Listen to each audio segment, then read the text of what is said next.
Hi ladies, I am so excited to come and talk to you guys today about goal setting. Goal setting is near and dear to my heart. If you are not aware, I actually just published a book recently called The Goal Getter Guide, and I'll add the link in the comments below. And that book was about goal setting and how to go about reaching your goals with ease. I know I kind of look different, the location looks different.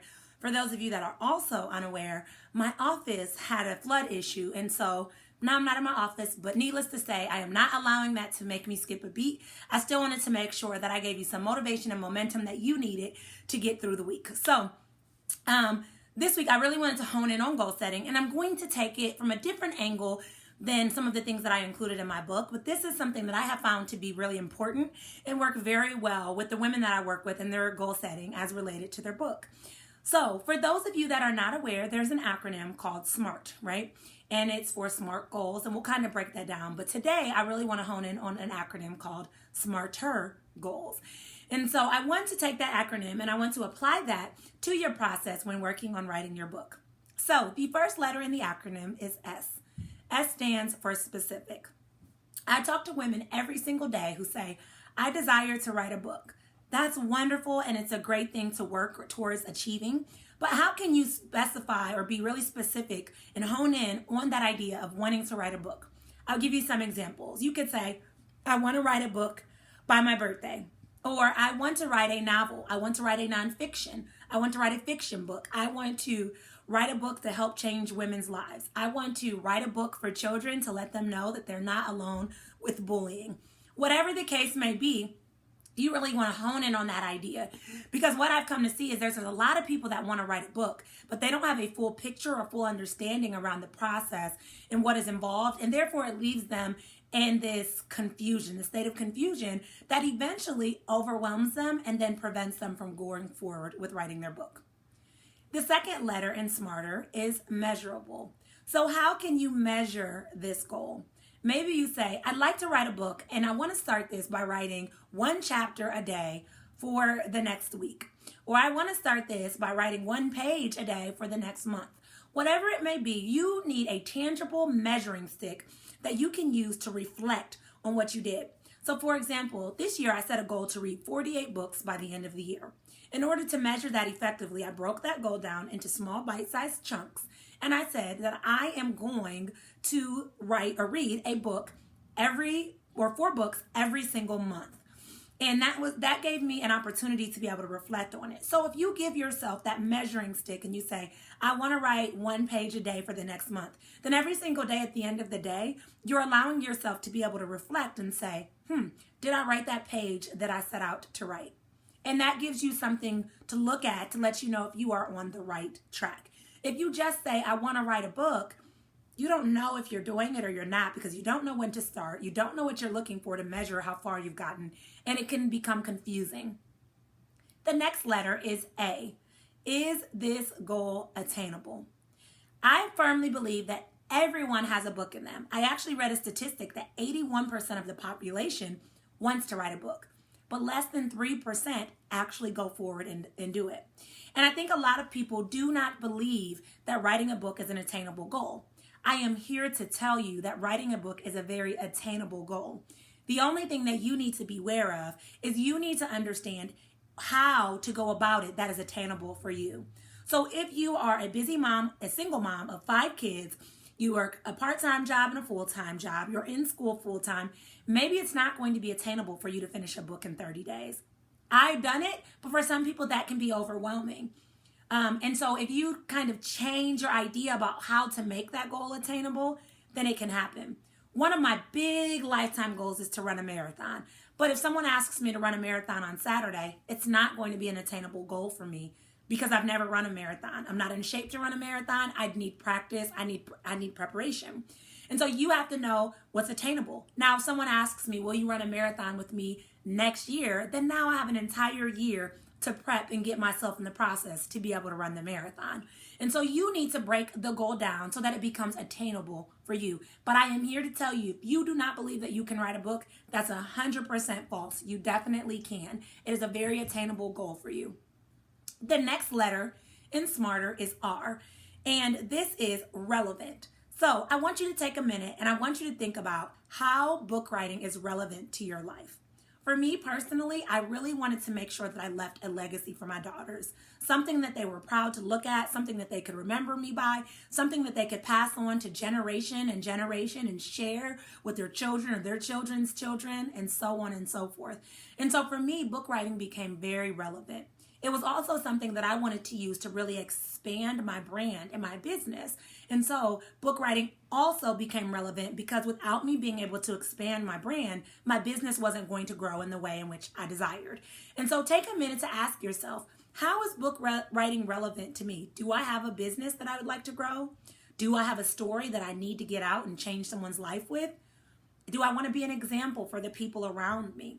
Whatever it may be, ask yourself how this can be relevant to you and your circumstances. The next letter in SMARTER is T for time frame or timely. What is the time frame that you can put with your book? This kind of goes back to the M and the A. Is it measurable and is it attainable? In order to be able to measure something, you need to be able to put a time frame on it so you know when you're measuring these things. Same thing with attainable. How can this goal be attainable unless you know how quick or how long you have to work on this goal? And so ask yourself, what is a fair time frame based on your situation? Do you want to complete the book in 6 months? Do you want to complete it in 3 months? Do you want to complete it in as short as 30 days? All of those are very possible. It just comes down to how much time and dedication you can put into that project without losing everything else that you have going on. And so any of those time frames could work. You just have to know what works for you. Once you put a time frame on your goal, then you're able to break your goal down into small bite-sized chunks from there. So let's say your birthday is in 6 months and you say, all right, I want my book published by my 30th birthday. Okay, great. So that gives you 6 months to hire a graphic designer, hire an editor, write the pages, write the chapters, and market it, okay? So you have 6 months to do all that. How can you break the goal down in that? So maybe the first step you would say is, all right, how many words or how many pages do I want in this book? And then you break it down from there. So let's say you say, okay, I want 200 pages in this book. So every day for the next 2 months, I am going to work on writing 2 pages. Once I'm done with those 2 pages, then I can work on my editing part. Then once I'm done with editing, I can reach out to my graphic designer, so on and so forth. But when you give yourself a time frame, it allows you to take your goal, your big goal, and break it down. I don't know if you've ever heard the quote, but how do you eat an elephant? One bite at a time. It's the same way you approach big goals that can seem overwhelming. You take them one step at a time, and then you figure out how you can implement those small steps into your life to actually make you be able to reach the big goal. It can be very overwhelming to look at the big picture. If you say, all right, I want to publish a book, I want to write a book, publish it, edit it, get it the design done, and market it in 6 months. That can feel extremely overwhelming. But if you say, all right, for the month of February, I am going to do all of my writing. For the month of March, I am going to do all my graphic design. For the month of April, I am going to do all my editing. And then for the month of May, I am going to do all of my marketing. And then before you know it, the book is ready to go. So when you give yourself these small little goals that you can set and that you can work on, then it doesn't feel as overwhelming. I did the same thing with my book writing process or my book reading process. I said, okay, 48 books? Oh my goodness. When I was trying to write a list of 48 books, I instantly was like, there's no way I'm going to find time to read 48 books. But I decided to change it. I decided that at the beginning of each month, I would give myself 4 books that I wanted to read for that month ahead, and that I would just work on those 4 books alone. I didn't look at the big goal. I looked at this small goal that seemed more attainable to me, that seemed more realistic to me. And then I used that, and then I took that and it applied to the big goal. And wouldn't you know that it actually becomes easier. Last month, I read 7 books instead of 4 because I didn't feel as overwhelmed. 4 books seems more doable than 48. Same thing with my book writing process. When I set out to write a book, I only wanted to ever write 1 book. If someone had told me back then that you'd have almost 10 books, I'd probably say there's no way. And to think about that idea of having to write 10 books, instantly causes me to feel, confused, overwhelmed, like, oh my goodness, I can't even imagine it. But once I broke that down, it felt a lot more doable. And you never want to overwhelm yourself with your goals. You want to make your goals feel approachable and easily accessible, and that will give you the momentum you need to push forward. Next, in Smarter, we are on to the E. So as you are progressing through this goal setting strategy, you want to take a minute and you want to evaluate where you are in the process. This is why the time marker is so important, because if you know at the end of a week, you're always going to check in with your progress, that gives you a fair system to implement to be able to evaluate where you stand with your process. How have I done? What did I succeed in? Where have I fallen behind? What changes do I need to make for the week going forward? The biggest mistake that I see a lot of women make is that they wait until the entire process is done and then they evaluate the entire thing. By then, you've already invested time, money, energy, all this stuff into your goal, and there could have been a lot of things that could have gone wrong. But if you evaluated small segments along the way, you won't have that much to make up for. You won't have that much that you need to change and fix at the end. And so I challenge you to evaluate your goals, even if it's not book writing, but whatever goal it is, to evaluate them as regularly as possible. Finally, the R in Smarter is to redo. So as you go back through this process, redo it. If you see something that works, redo it. If you see something that doesn't work, alter it, change it, learn from it, and then redo that the way that you know will work. A lot of times people find systems and strategies that they think work, but they never cycle back through it. They try something else.